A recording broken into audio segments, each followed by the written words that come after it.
Salve Discipoli. I'm here with the Latin reading review for Book 4 of Caesar's Gallic Wars. Now, yesterday you guys already did another Ed puzzle, and that was like the historical perspective on Caesar's invasion of Britain in, I think, like 58 BC, 54 BC. I'll have to double check. I'll put a note in here. And now we're going to look at that same invasion of Britain, but this is the Latin passages that could be on the exam. So Caesar's in Gaul, right? And he has decided to invade Britain because he says they're helping the Gauls and he can't have them messing around in his business. So he's got two legions, and he has crossed to Great Britain, to the cliffs of Dover, and that's where we pick up here. So this is Book 4, Section 24. That's the big number, and the little numbers are each sentence in the section. So it says, the barbarians, when they knew the plan of the Romans, sent ahead their cavalry, equitas, and their chariots, esadarii. Those are those special British chariots that they fight with in a cool way. And talking about the chariots, which type of chariots they mostly were accustomed to use in battles.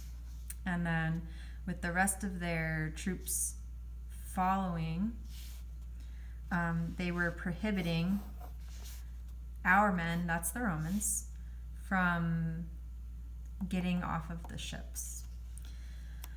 There was, because of these reasons, the greatest difficulty. So they haven't even got off the ships yet, and the landing is really difficult because of these reasons. He doesn't really mention the cliffs for some reason, but oh no, he landed at the cliffs and then he had to move somewhere else, so cliffs aren't really an issue.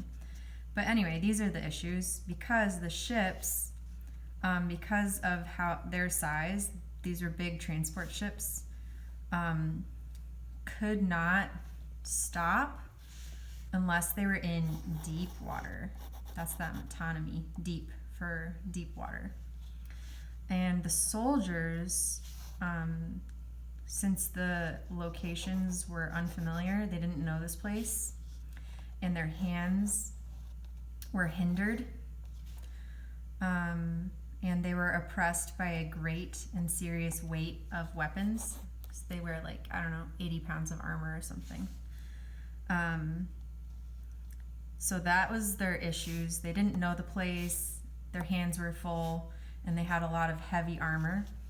And at the same time, they had to jump down from the ships, and they had to stand in the waves, and they had to fight with the enemies.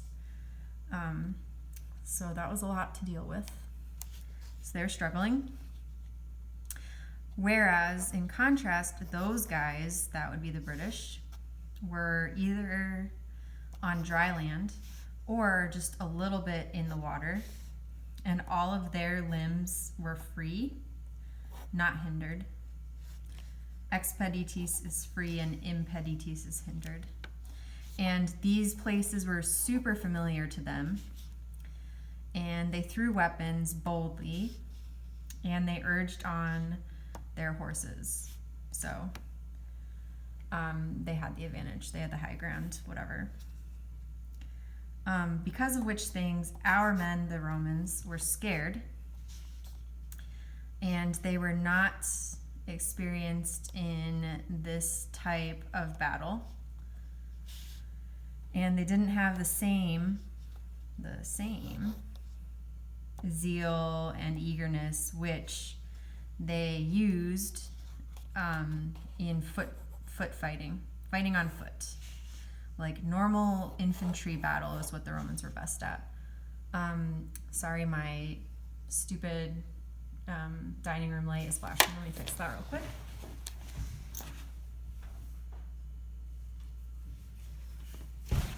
super annoying ghosts or something.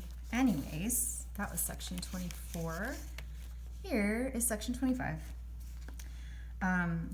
Which, when Caesar noticed, so he noticed all the struggling the Romans were facing in trying to get on shore, he took the longboats, and about the longboats, their appearance was unfamiliar to the barbarians, and they were freer, and their movement was freer for use, which means it was just easier for these longboats to move around. And he had those removed from the transport ships and urged on with oars, and had them land at the open side of the enemy. So like he sent these longboats around to land closer to the enemies when they didn't expect it.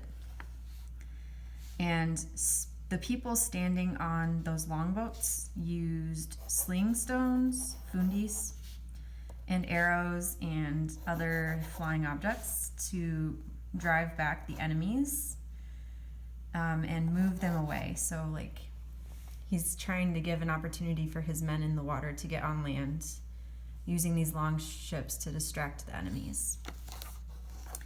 And this thing was of great use to our men, the Romans.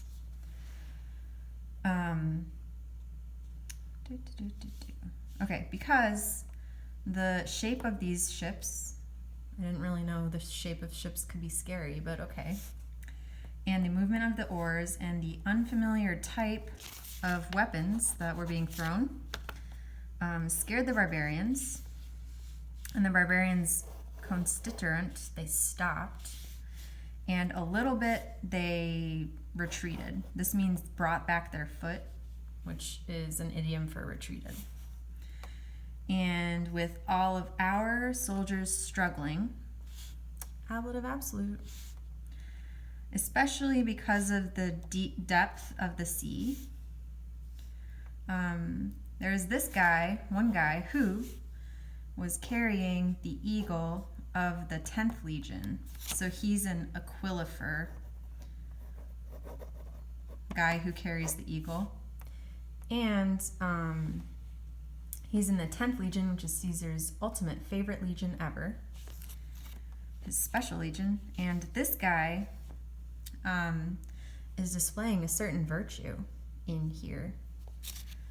So this guy, the eagle bearer, sees everyone else hesitating because of the situation being really serious, and he calls the gods to witness and prays that this matter would turn out fortunately for the legion. And then he says, "Jump down, soldiers, unless you want the eagle to be betrayed to the enemies. I certainly will display my duty to the Republic and to my emperor." Or sorry, my general. It doesn't mean emperor yet, don't worry. And then when he said this with a great voice, he threw himself off the ship, and he began to carry the eagle into the enemies. So this guy was just like jumping off the ship, charging at a bunch of enemies with the sacred symbol of the legion by himself. So obviously our guys had to make sure he was safe and make sure that the eagle was not captured, because that is bad. So our men, the Romans, urged each other, inter se always means each other, that such a great dishonor would not be allowed, and all of them, une versi, jumped off the ship. And then when people in the closest ships nearby saw all these guys going, it motivated them, and they followed and drew near to the enemies. There you go. I believe we can do one more. So there was a big fight. There was a big fight on both sides. Very serious fight. Our men, nevertheless,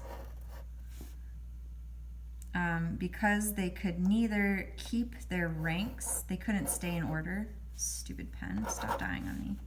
They couldn't stay in order, and they couldn't stand firmly because they're on a beach in the water. And they couldn't follow the signals. So like the legionary flags, they couldn't get close to them. They couldn't stay organized. And one guy from one ship would go to whatever flags he met with from whatever ship they happened to be, and he would join that group. So they kind of just got into whatever group that they could, and they were extremely thrown into confusion. But the enemies, because they knew all of the shallow areas, when they saw some like stragglers, aliquo singulares, just like guys by themselves, Romans by themselves, on the shore, trying to come off of the ship, the enemies, the British, would urge on their horses and surround these guys who were hindered in the water. And a bunch of them would stand around a few Romans. So they're being cowards because they're just only fighting when they outnumbered people. And then they would all throw their weapons from an open side. So they would just like overwhelm small groups and pick off the stragglers. When the Romans were trying to land, the British would pick off the stragglers. Which, when Caesar noticed it, he does a lot of noticing. He took the like landing boats of the long ships and commanded the scouting ships to be full of soldiers, and whoever seemed to be laboring or struggling, whoever he saw was struggling, he would send help to these guys. So he would just direct reinforcements where he saw things going south. And then our guys, when they finally stood on dry land, and all of their guys followed them, made an attack on the enemies and put them to flight. So the Romans finally got enough of a foothold on the beach that they were able to drive away the British. But they could not follow any further because they could not keep the course of the knights, and they could not take the island. So I think Caesar's cavalry didn't get here in time, and they were driven off by storms. So all he had was foot soldiers, and they couldn't pursue the enemy British who did have horses. So they couldn't actually kill them all. So this one victory was lacking from Caesar's previous fortune. I'm sorry, Caesar. That sucks to be you. Anyway, that's enough of a review for today. Walete.